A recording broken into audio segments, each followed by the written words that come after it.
حضرت شیمہ تھی نا نبی پاک کی رضائی ہمشیرہ حضرت حلیمہ کی، تو ان کے سارا قبیلہ گرفتار ہو کے آیا تھا.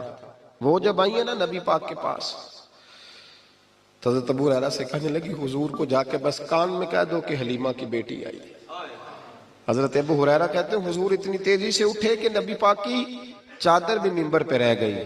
پھر حضور گھر لے گئے، فرمایا فاطمہ اور عائشہ کو بلاؤ، میری بہن آئی ہے.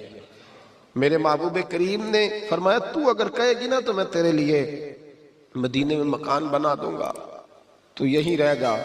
کہنے لگی نہیں محبوبہ واپس جانا. تو حضور سے کہنے لگی میرا سارا قبیلہ گرفتار ہے، اسے چھوڑ دیں. حضرت ابو ہریرہ کہتے ہیں ہر کام حضور نے مشورے سے کیا، پر جب بہن نے کہا نا چھوڑ دے، اور میں کوئی مشورہ نہیں، جیسے تو کہے گی ویسے ہی ہو جائے گا، جیسے تو کہے گی ویسے ہی ہو جائے گا، جس طرح تو چاہے گی. کون اشک شوئی کرے گا، کون بات سنے گا، کون دکھ کسی کے. پگلی بی بی، پاگل عورت. دیکھے کبھی پاگلوں کو کوئی وقت دیتا؟ وہ پاگلوں کے پاس بیٹھا، میں بڑا مصروف آدمی ہوں، مجھے تو سیاںا بندہ ملنے آئے تو میں کہتا مختصر بات کرنا. ایک پگلی بی بی آئی، پاگل. حضرت انس کہتے ہیں آ کے کھڑی، کہنے یا رسول اللہ مجھے کام ہے. پاگل عورت. تو نبی کریم صلی اللہ تعالیٰ علیہ وسلم نے کہا کیا کام ہے؟ تو اس کے محلے کے لوگ کھڑے ہو گئے، کہنے لگے حضور چھوڑیں، یہ تو دیوانی ہے، ایسی باتیں کرتی رہتی ہے. جناب انس بن مالک فرماتے ہیں حضور ناراض ہوئے، فرمایا تم سے بات کر رہی ہے کہ مجھ سے کر رہی ہے؟ کرنے تو باتیں، کیا بات ہے بتا. کہنے لگی حضور یہاں نہیں کرنی، میرے ساتھ آئے.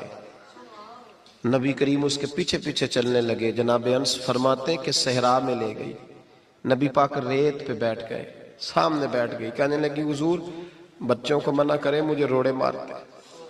فرمایا میں کہہ دوں گا، اب نہیں کریں گے. حضور میرے گھر والے میری بات نہیں سنتے. فرمایا میں سمجھاؤں گا. یا رسول اللہ یہ پاگل کہہ کے چھیڑتے. حضور نے فرمایا ایک کوئی نہیں کہے گا، میں منع کر دوں گا. حضرت انس کہتے ہیں دیر تک حضور کو ریت پہ حضور بیٹھے. یار یہ بھی سنت ہے میرے نبی، صرف کھانے کے درمیان میٹھا کھانا ہی سنت نہیں میرے بھائی، یہ بھی نبی پاک کی سنت ہے، یہ بھی رسول پاک کا طریقہ ہے. نبی کریم نے دیر تک وقت دیا، دیر تک. کبھی ہستی کبھی رو دیتی. حضرت انس کہتے ہیں میں نے یہ انداز بھی دیکھا، جب وہ ہستی تو حضور بھی ہستے. کبھی کو پاگل کے غم سن کے بھی رویا. لیکن ایسا کوئی محبوب کہیں ہوگا نہ کہیں ہے، بیٹھا ہے چٹائی پہ مگر عرش نشیں ہے. میرے محبوب نے کھل کے باتیں سنی، کھل کے اپنی مرضی سے. کہنے لگی محبوبہ میں تھک گئی ہوں، اب آپ جائیں. حضور میں تھک گئی ہوں، آپ جائیں. نبی کریم اٹھے اور اٹھ کے فرمایا کسی کا خیال نہ کرنا، جب تیرا دل کرے دوبارہ آ جا. یار یہ حسن ہے، یہ وقار ہے کہ تو اشک شوئی کس طرح. میں نہ ابھی انتظار کر رہا ہوں، میں ابھی انتظار کر رہا ہوں کہ ایم این اے آئے گا تو اس غریب کی مدد کرے گا. میں ابھی انتظار کر رہا ہوں کہ ایم پی آئے گا تو اس کی مدد کرے گا. میں ابھی انتظار کر رہا ہوں کہ بہت بڑا سیٹھ آئے گا تو مدد کرے گا. جب محلے کا اور گاؤں کا چودھری کسی غریب پہ ظلم کر رہا ہوتا ہے تو میں اپنے بچے کو کہہ رہا ہوتا تو نہ اس لڑائی میں جانا، ہمیں کیا لگے. تو کون پھر اس کا ہاتھ، ظلم پھر ختم کیسے ہوگا؟ پھر کیا طریقہ ہے ظلم ختم کرنے کا؟ جب کوئی ظالم کو ظالم کہنے کوئی تیار نہ ہو.